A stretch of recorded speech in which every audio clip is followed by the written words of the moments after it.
Hola a todo el mundo del ciberespacio, soy de Creepypastero 1, y esta creepypasta se llama, El experimento ruso del sueño, es bastante larga, pero ojalá les guste. El experimento ruso del sueño.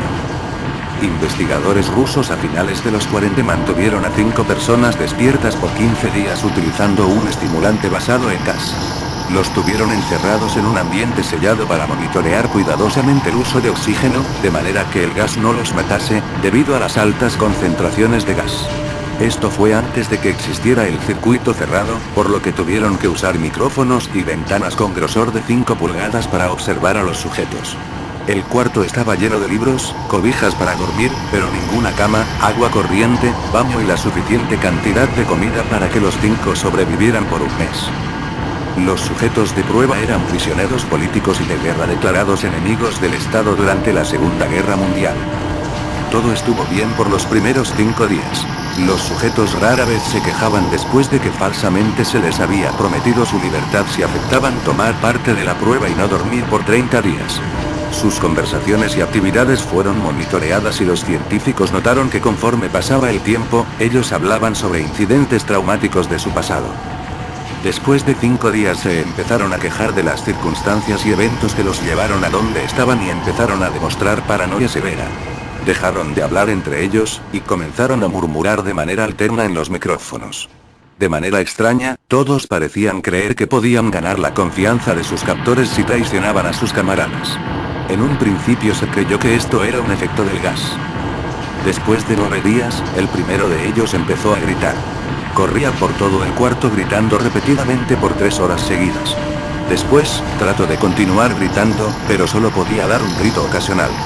Los científicos postularon que físicamente se había destrozado las cuerdas vocales. La parte más sorprendente de este comportamiento fue cómo sus compañeros reaccionaron a esto. O mejor dicho, como no reaccionaron, continuaban murmurando en los micrófonos hasta que el segundo de los prisioneros comenzó a gritar. 2 de los prisioneros que no gritaban, tomaron los libros y llenaron página tras página de sus propias heces, y de manera calmada, los pusieron sobre las ventanas del cuarto. Los gritos cesaron de repente. Al igual que los murmullos de los micrófonos. Pasaron otros 3 días. Los investigadores checaban los micrófonos constantemente para asegurarse de que trabajaban, porque creían que era imposible no escuchar sonidos con 5 personas dentro. El consumo de oxígeno indicaba que los 5 debían seguir vivos.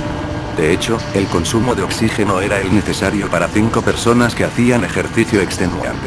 En la mañana del 14º día, los investigadores hicieron algo que no debían hacer para llamar la atención de los prisioneros. Utilizaron el intercom dentro del cuarto, esperando provocar respuestas de los prisioneros, pues temían que estuviesen muertos, o en estado vegetal.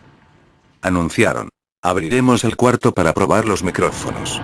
Aléjense de las puertas y acuéstense con las manos atrás en el piso o se les disparará. Se le otorgará la libertad a uno de ustedes si obedecen.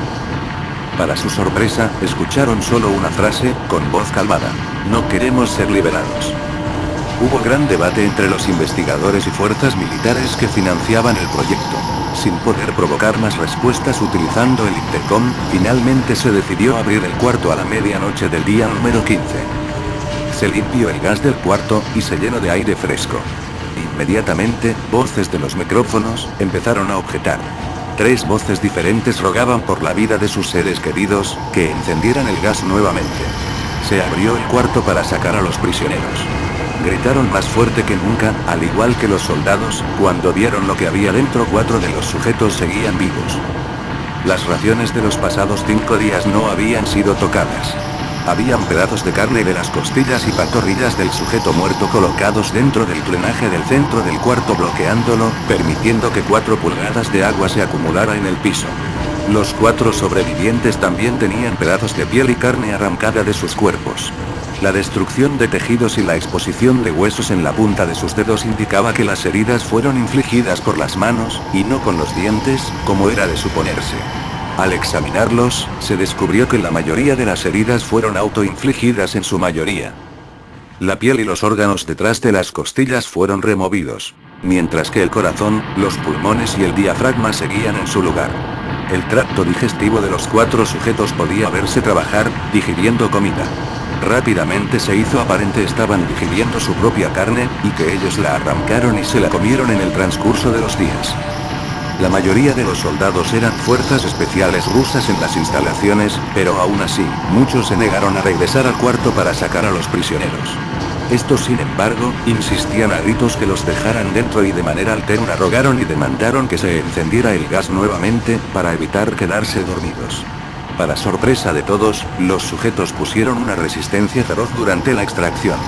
Un soldado ruso falleció cuando un sujeto le mordió el cuello, otro fue gravemente herido cuando otro de los prisioneros le mordió la arteria femoral y los testículos.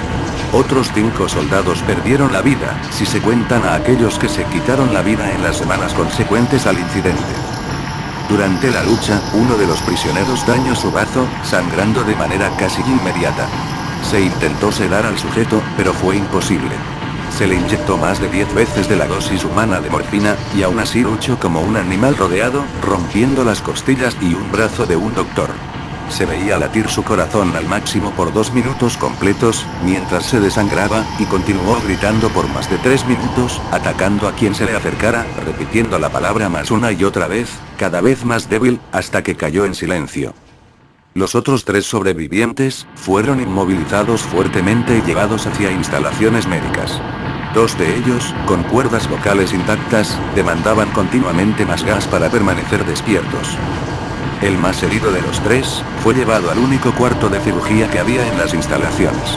En el proceso de su preparación para colocar nuevamente sus órganos en su lugar, se notó que el sujeto era totalmente inmune a los sedantes. Peleó furiosamente cuando el gas anestésico se le estaba colocando. Se necesitó un poco más de anestesia de la normal para sedarlo, pero al momento que sus ojos se cerraron, su corazón se detuvo. En la autopsia, se encontró que en su sangre había 3 veces la cantidad normal de oxígeno. También se rompió 9 huesos en la lucha para no ser controlado. El segundo sobreviviente, era el que primero gritó del grupo.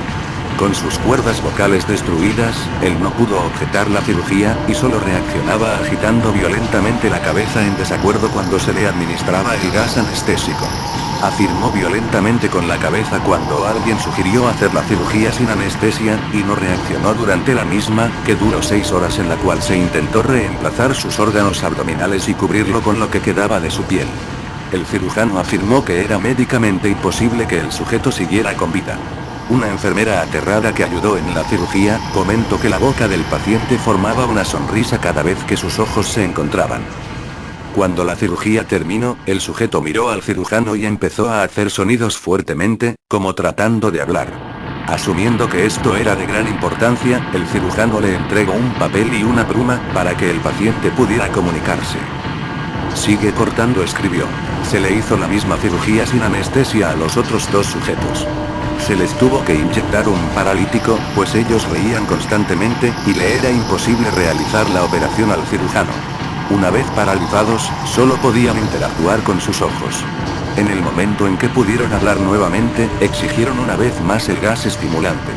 Los investigadores trataron de averiguar por qué se lastimaron de esa forma a sí mismos, y por qué querían el gas nuevamente. La única respuesta fue: debo permanecer despierto. Se reforzó a los 3 sujetos y los devolvieron al cuarto, para esperar su destino. Los investigadores, enfrentando la furia de sus benefactores militares por haber fallado las metas del proyecto, consideraron dar eutanasia a los prisioneros. El comandante, un ex KGB, vio potencial en el proyecto, y en su lugar decidió ver qué pasaría si ponían el gas nuevamente. Los científicos se negaron rotundamente, pero al final, tuvieron que aceptar.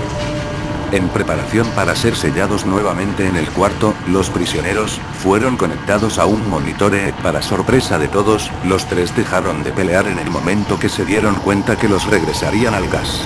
En este momento, era obvio que los 3 estaban haciendo un gran esfuerzo por mantenerse despiertos. Uno de los prisioneros estaba murmurando una canción. El sujeto mudo peleaba con sus ataduras de piel, como si tratara de enfocarse en algo. El último sujeto mantenía su cabeza en la almohada, y parpadeaba rápidamente. Siendo este el primero al que se le puso leer, la mayoría de los investigadores monitoreaban sus ondas cerebrales con sorpresa. Eran normales la mayor parte del tiempo, aunque algunas veces aparecía una línea recta de manera inexplicable. Parecía que repetidamente sufrían de muerte cerebral. Mientras analizaban los datos, una enfermera notó que los ojos del sujeto se cerraron. Sus ondas cerebrales cambiaron inmediatamente por las de sueño profundo, luego se pusieron rectas, y de manera simultánea, su corazón se detuvo. El único sujeto que quedaba que podía hablar comenzó a gritar para que lo encerraran en ese momento. Sus ondas cerebrales mostraban las líneas rectas del sujeto que acababa de morir por quedarse dormido. El comandante dio la orden de sellar el cuarto con los 2 prisioneros dentro, junto con 3 de los científicos. Uno de los 3, inmediatamente tomó un arma y abrió fuego contra el comandante, matándolo de un tiro entre los ojos. Después apuntó al prisionero nudo, y le voló el cerebro. Apuntó al prisionero que quedaba vivo, mientras que los demás investigadores escaparon del cuarto. No me encerraran con estas cosas. No contigo. Le gritaba al prisionero que estaba atado al camastro. ¿Qué eres? Demandó. Necesito saber. El prisionero sonrió. ¿Tan fácilmente te has olvidado de mí? El prisionero preguntó. Somos ustedes. Somos la locura que está encerrada en todos ustedes, rogando por libertad en cada momento de tu vida, desde lo más profundo de tu mente animal. Somos aquello de lo que te escondes en tu cama todas las noches. Somos lo que duermes y silencias y paralizas cuando te vas a tu cielo nocturno, donde no te podemos alcanzar. El investigador hizo una pausa. Apuntó al corazón del prisionero y disparó. El EEG mostró una línea recta mientras el sujeto débilmente murmuró. Casi. Tan. Libre, eso ha sido todo, en mi opinión, es una creepypasta bastante bien elaborada, me gustó mucho su historia, espero que a ustedes también, bueno, me despido con un siniestro abrazo jejeje, hasta luego.